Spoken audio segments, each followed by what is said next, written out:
Good morning everybody. विद्यार्थी मित्रों, अगले लेक्चर में हमने अभ्यास का प्रश्न और स्वाध्याय का प्रश्न किया था। तो बच्चों, हमारा स्वाध्याय का प्रश्न 3, पत्र भेजने के लिए आमतौर पर पोस्ट कार्ड, अंतर्देशीय पत्र या लिफाफा इस्तेमाल किया जाता है। डाकघर जाकर इनका मूल्य पता कीजिए। यह भी पता कीजिए कि इनमें क्या अंतर होता है। तो बच्चों, अगले लेक्चर में मैंने आपको पोस्ट कार्ड, अंतर्देशीय पत्र और लिफाफा के बारे में बताया था। तो फिर से मैं आपको इसके बारे में बता देती हूँ। पोस्ट कार्ड के बारे में यहाँ हमें अभ्यास में जो चित्र दिखाई देता है, इनसे हमें अधिक जानकारी मिलती है। बच्चों, यहाँ जो चित्र में दिखाई देता है, यह है पोस्ट कार्ड। पोस्ट कार्ड में यहाँ हमें एड्रेस लिखना होता है।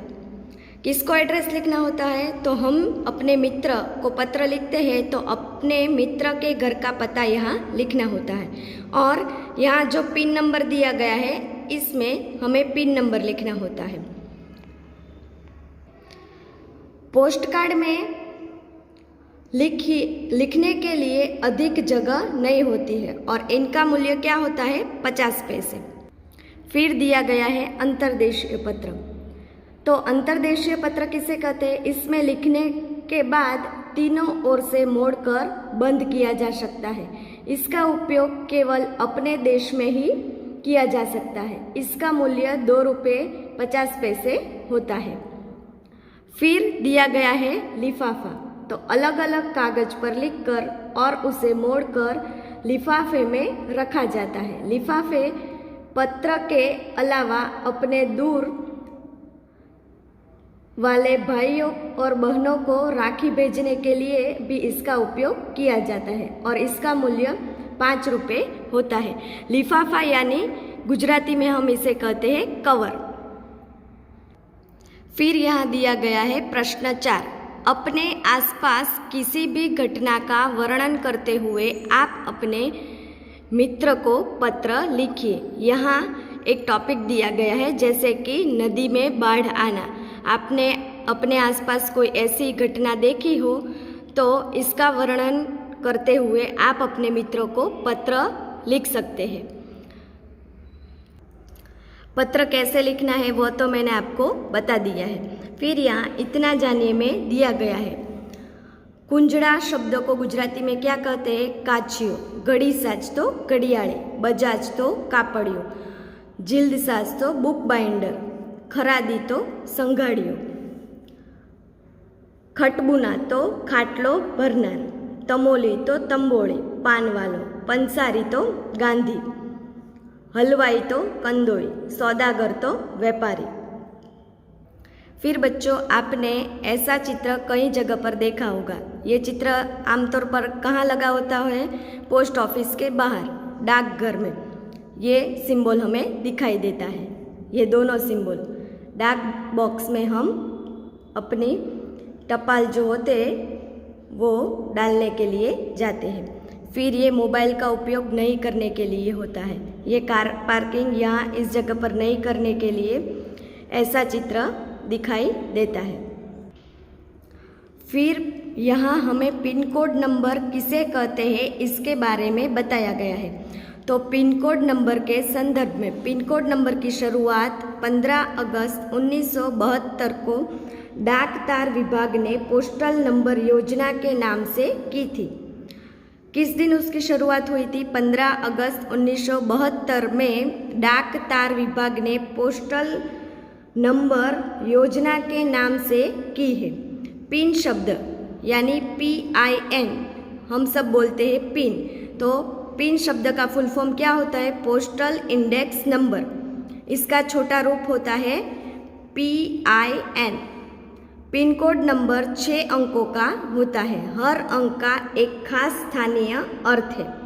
उदाहरण तौर पर NCERT को भेजे गए लिफाफे पर लिखा एक अंक होता है। जैसे यहाँ हमें उदाहरण में दिया गया है 110016।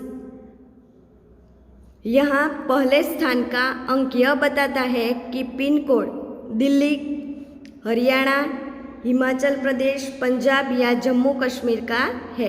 अगले 2 नंबर 10 यह तय करते हैं कि यह दिल्ली राष्ट्रीय राजधानी क्षेत्र के उप क्षेत्र दिल्ली का कोड है। अगले 3 अंक 016 दिल्ली उप क्षेत्र के हैं, ऐसे बताते हैं। डाकघर का कोड, जिससे डाक बांटने में सुविधा होती है। अब तुम्हारे स्कूल जहाँ पर है उस इलाके का पिन कोड का पता कीजिए। फिर बच्चों, यहाँ एक चित्र भाषा सज्जता में दिया गया है। यह चित्र देखकर हमें पता चलता है कि ये एक उद्यान का चित्र है, जिसमें हमें दिखाई देता है कि बच्चा झूला झूल रहे हैं, माली पौधे को पानी दे रहा है, एक लड़का खेल रहा है, ये आपस में कई लोग बातचीत कर रहे हैं, ऐसा चित्र हमें दिखाई देता है। तो इस चित्र से हमें यह पता चलता है कि हर कोई ना कोई कार्य करता है, यानी कि कोई ना कोई कार्य करता है, इसे हम क्या कहते हैं? क्रिया। तो कोई ना कोई यहाँ कुछ ना कुछ करते हुए दिखाई दे रहे हैं। तो यहाँ इस चित्र का वर्णन करते हुए कुछ वाक्य लिखे हैं। यह एक उद्यान है, इसमें बच्चे झूला झूल रहे हैं, माली पौधों को पानी दे रहा है, कुछ व्यक्ति आपस में बातचीत कर रहे हैं, बच्ची दौड़ रही है। इन वाक्यों में कहीं कुछ कार्य हो रहा है। जो पद किसी कार्य के करने या होने का बोध करवा है वह क्रिया कहलाता है। तो क्रिया किसे कहते हैं? तो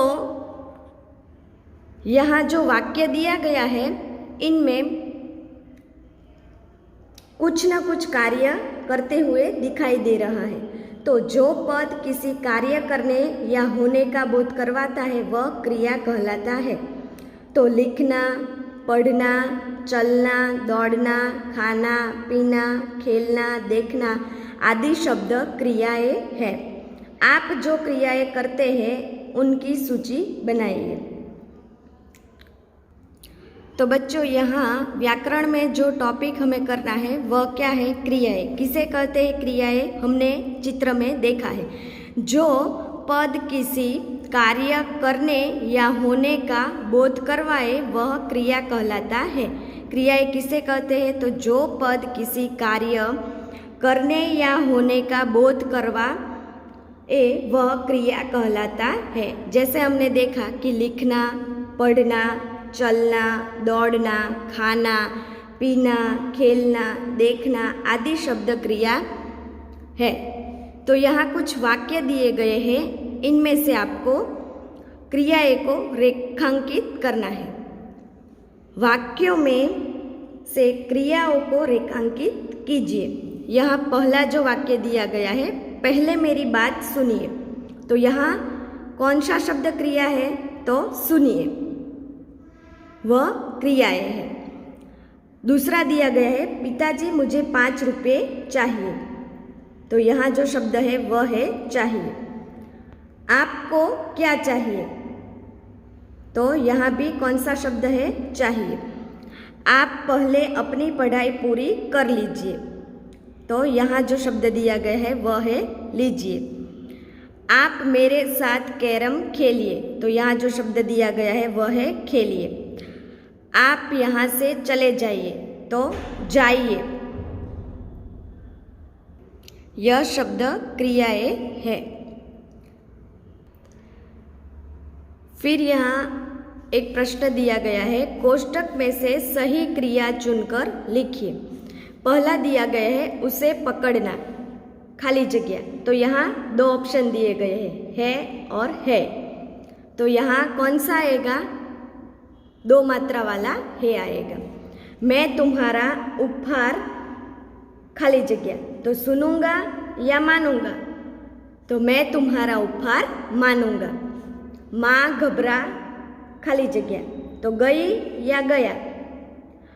तो अगले लेक्चर में बच्चों हमने लिंग परिवर्तन देखा था, तो इसमें आपको सिखाया था कि स्त्रीलिंग पुल्लिंग। तो यहाँ माँ शब्द है, इसलिए क्या शब्द आएगा? माँ घबरा गई।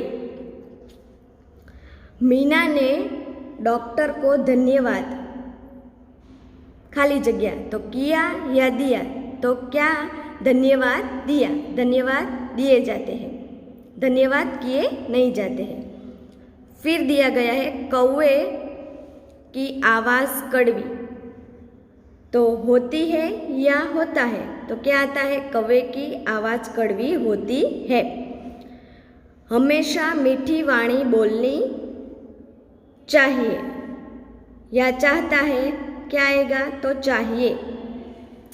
दीदी मुझे हिंदी खाली जगह, तो पढ़ती है या पढ़ाती है? तो क्या आएगा? दीदी मुझे हिंदी पढ़ाती है। जल्दी चलो नहीं तो बस खाली जगह, तो छूट जाएगी या जाएगा? तो जल्दी चलो नहीं तो बस छूट जाएगी। फिर 9वीं है मैं किसी को बेमौत नहीं मरने खाली जगह, तो नहीं मरने दिया या दूंगा? इसमें से कौन सा आएगा? तो मैं किसी को बेमौत नहीं मरने दूंगा। 10वीं है सत्य की ही विजय खाली जगह, तो होता है या होगा? तो सत्य की ही विजय होती है। तो बच्चों आज हमने जो व्याकरण का टॉपिक किया है क्रियाएं, वह आपको अपनी नोटबुक में स्वच्छ और सुवाच्य अक्षर में लिखना होगा, और जिन बच्चों की नोट इनकम्प्लीट है उसे कंप्लीट करके अगले लेक्चर में सब बच्चों को मुझे दिखानी होगी। अस्तु।